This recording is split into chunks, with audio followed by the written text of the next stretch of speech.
Morning, Bobcats. Just wanted to go over Hess's law a bit here. Here's the definition. The change in enthalpy, or the delta H, for a stepwise process is the sum, so adding them all up, of the change in enthalpies of the steps. Okay, so if we think about this, we looked at this a little bit when we did that Pogel on the energy changes. If you imagine we can look at this graphically, potential energy, graphing this, the enthalpy, right, along this axis here. Think about a reaction that we can measure the amount of energy that it takes. Say, I'm going to use generic compounds here. Say we have A plus 2B, okay? And we know that that produces some other compound C, okay?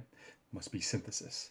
The amount of energy it takes, right, would be positive, right? This would be your change in enthalpy 1. So that's the amount of energy it takes to go from A plus 2B to C.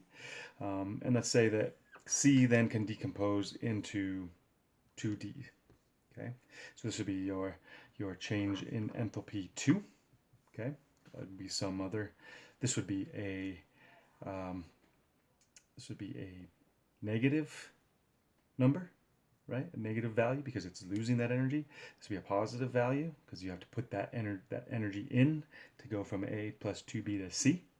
Okay, well, if we wanted to know how much energy without having to measure it, we could actually figure out what the change in the enthalpy 3 from A to 2B would be by using these together.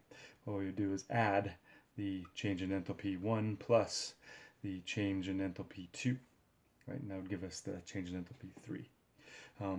So we can use this very efficiently to figure out the amount of energy. This is why we learned about standard states, right? This is why in physics you can talk about for every action there's an equal and opposite reaction. Here's our opposite reactions. I'll next show you an example using some chemical reaction.